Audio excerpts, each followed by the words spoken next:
오늘은 신문을 읽고 있는데요. 한국경제신문에서 1월 9일자로 나온 지면입니다. 여기서 19세기 학교에서 20세기 사람들이 21세기 학생을 가르치는 나라다, 대한민국이 라고 했습니다. 어떻게 나와 있냐면요. 창의력 괴짜를 배출 못하는 한국. 왜? 여기서 지금 뭐냐? 서울의 한 주요 대학은 인공지능학과의 교수를 해외 기업에 뺏겼다고 합니다. 왜?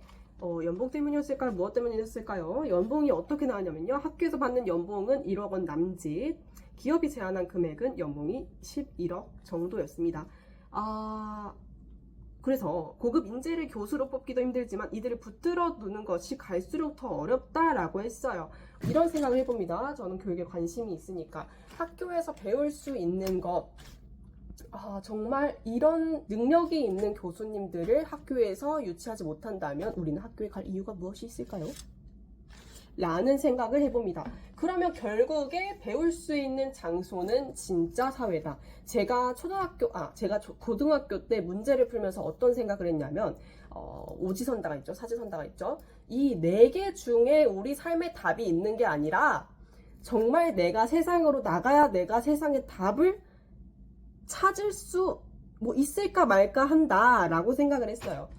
어쨌든 이 문제 안에 우리 삶의 답이 있는 것이 아니다 라고 생각을 했고, 그 문제풀이가 너무 짜증나서 시험을 안 봤어요. 저는 시험 전날에 책을 봅니다. 신문을 봅니다. 진짜 이상하죠? 이상한 게 맞아요. 왜냐면 시험은 한 번뿐이고 신문은 내일도 나오고 모레도 나오고 볼 수 있는 날들이 많으니까, 책도 마찬가지로. 그래서 거의 반항을 하듯이 그런 식으로 시험을 안 봤어요. 제가 요즘에 어떤 생각이 드냐면, 대학을 너무 가고 싶거든요. 근데 서울대든 어떤 대학이든 내가 원하는 방식으로 가지 못하면 그들도 나를 필요로 하지 않는 거다. 그래서 나는 내가 가지고 있는 것으로 그 학교에 못 간다면 난 가지 않을 거다 생각이 들었습니다. 제가 프랑스에서 하고 싶은 것이 있는데, 그게 루브르 박물관에서 한국인 아이들을 상대로 예술 어떤 강의를 제공하는 거예요. 강의라기보다는 함께 노는 거죠, 예술로. 그런 거를 좀 서비스를 제공하고 싶은데, 루브르 박물관 같이 프랑스에서 정말 인정받는 어떤 공간에서 그런 가이드 활동을 하려면 공인 인증을 받아야 돼요. 정부의 인증을 받아야 된다는 거예요. 라이선스가 필요해요. 그러려면은 그 한 가지 일을 하기 위해서 그 관련된 학과 나와야 되고요. 실습도 해야 되는데 그 학교에 그 실습 수업이 없으면 따로 어디 가서 라이선스를 또 받아야 돼요. 그런 과정이 있길래 제가 그쪽으로 좀 방향을 틀어봐서 소르본대학교 미술사학과에 좀 진행하고 싶다는 생각이 들었는데요. 만약에 진학할 수 없다면 저 나름대로 또 다른 길을 한번 찾아봐야겠죠. 그런 생각이 들었습니다. 오늘 이 책을 보면서. 지금 여러 유튜버들의 영상도 좀 보고 있어요. 린치펜을 쓴 어떤 작가가 있는데, 그분의 영상을 좀 보다 보니까 내가 지금 생각해왔던 거, 내가 길을 걸어왔던 게 은근 괜찮은 방향이었구나, 그런 걸 좀 느끼고 있어요. 전 스스로가 유별나다고 생각을 합니다. 그리고 검정교과서에 대한 내용도 마찬가지예요. 지금 이곳에서 어떤 말이 나와 있냐면, 차상균 서울대 데이터 사이언스 대학원 초대원장은 AI 산업을 이끌 인재를 검정교과서로 키울 수 있겠냐, 발상전환을 통해서 오픈소스형 교과서를 만들어보는 게 대안이 될 수 있다라고 했어요. 오픈소스 얼마나 좋아요. 저는 항상 공부를 할 때 여러 가지 자료를 찾는 걸 좋아했어요. 내가 교육에 대한 키워드가 궁금하다, 산업화가 궁금하다 했을 때 그 산업화라는 키워드를 도서 검색대에 검색했어요. 도서관에서. 그리고 나서 도서관에서 그 책을 읽으면서 그 지식을 얻는 걸 되게 좋아했어요. 오픈소스형 교과서라는 거죠, 결국에는. 그게 저에게 도움을 많이 줍니다. 그 개념에 대한 이해 자체를 높여주고요. 한국에서 어떻게 서술형 평가 내냐, 만약에 산업화라고 하면은 그 산업화의 의미를 3줄의 문장으로 서술하시오, 그대로 외워서 그대로 써야 되거든요. 왜? 객관적인 기준이 있기 때문에. 그러니까 이거를 외워서 쓸 수 있는 능력이 있느냐. 근데 저 이거 재능의 영역이라고 생각을 해요. 그 찰나에는 어떻게든 이를 악물고 외워서 그 정답을 시험 답안지에 써놓을 수 있을진 몰라도 그 두 문자 떼와서 외우는 방식 있죠. 그렇게 외워서 답을 쓴단 말이에요. 이거 얼마나 좀 그래요. 약간 IQ 테스트 하는 것도 아니고 생각해보니까 그런 거예요. 저는 이제 부모님한테 칭찬받고 학교 내에서도 되게 좋은 평가를 받을 수 있기 때문에 그리고 선두에 서는 게 너무 즐거웠기 때문에 제가 공부를 한 것 같거든요. 그 자체가 즐거웠어요. 공부를 하는 거. 특히 중학생 때. 그랬는데 이걸 하다 보니까 되돌아보게 되는 거죠. 내가 지금 하고 있는 게 뭔가. 그리고 많은 책들을 접하면서 더욱더 제 생각을 굳혀나갔고 그렇습니다. 오픈소스 교과서 아주 좋은 방법이라고 생각해요. 나는 이 교육이 나를 가르칠 수 없다.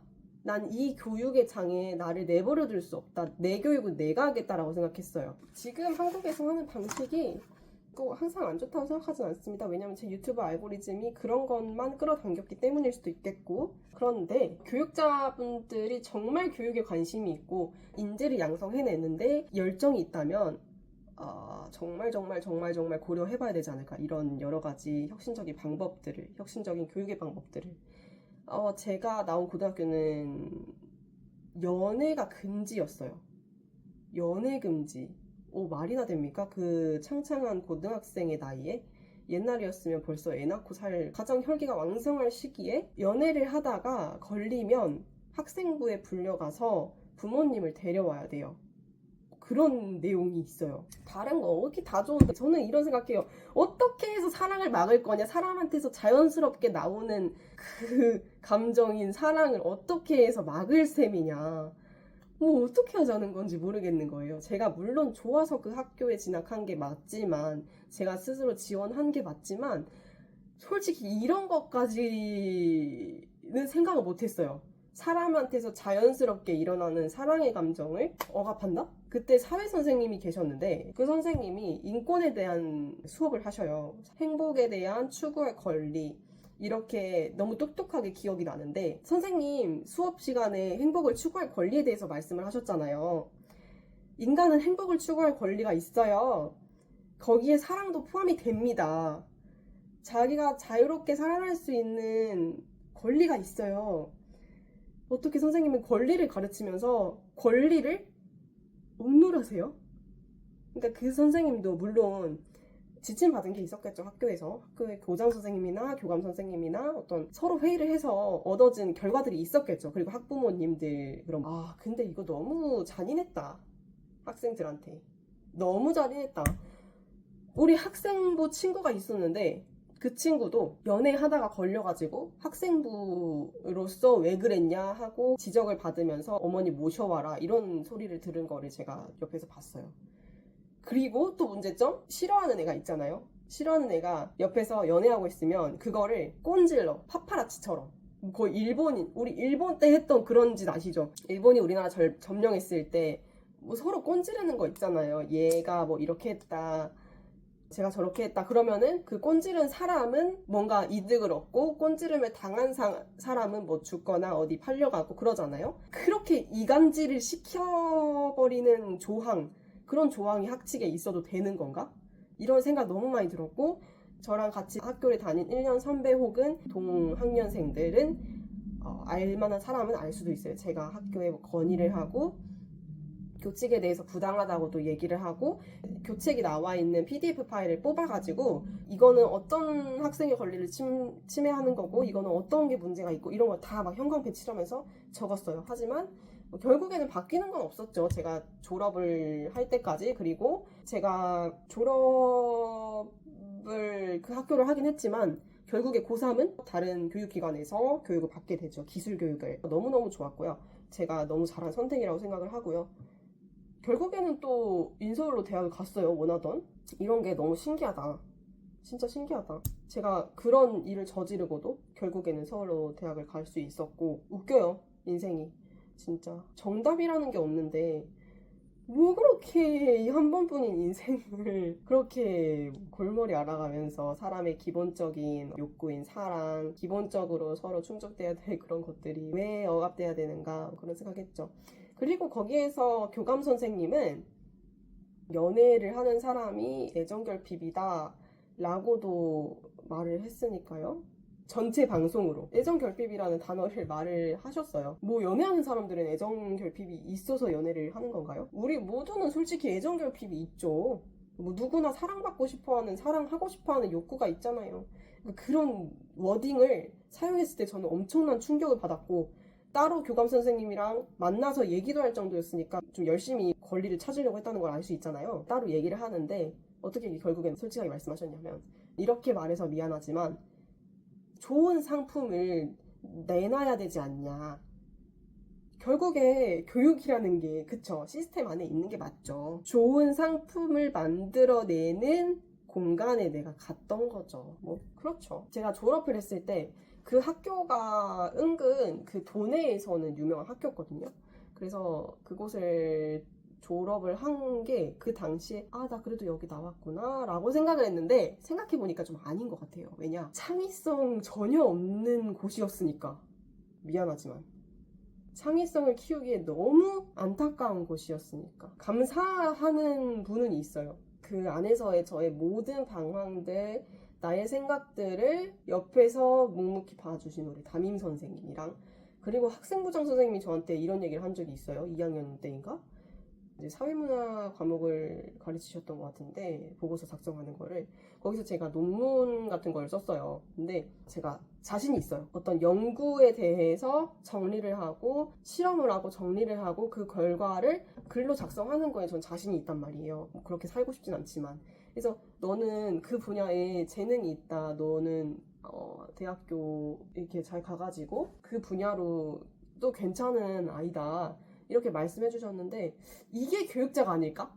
그 아이가 가지고 있는 재능을 알아봐주는 사람? 알아차려주는 사람? 이게 좋은 교육자가 아닐까? 라고 생각합니다. 그래서 저는 한국의 교육에 대해서 많이 바꾸고 싶었고, 애정과 증오를 함께 가진 그 애증을 했는데요. 뭐 아쉬운 거죠. 저는 제 삶이 지금 가장 중요하고 그런 거니까 나중에 50이 되어서 60, 70이 되어서 제가 어떤 학교를, 제 철학에 담는 학교를 만들어낼 수도 있을지 모르겠지만, 그 원하기는 하지만 저는 아직도 저 스스로를 잘 교육하고 있습니다. 제 삶을 잘 꾸려 나가려고 하고 있어요. 그리고 저는 저 자신을 너무너무 믿습니다. 맞아요. 여기 나오네요. 최진석 카이스트 AI 대학원 초빙 석학 교수님의 인터뷰. 한국은 그래도 교육열이 높습니다라는 기자의 질문에, 교육이란 사람을 만드는 일입니다. 제대로 된 사람을 만들기 위해서 제일 중요한 것이 덕과 지식인데요. 그런데 한국은 오직 지식 교육에만 빠져 있습니다. 한국은 교육열이 아니라 성적열, 성공열이 높습니다. 입신양명 관심 많지 교육열 오히려 낮습니다.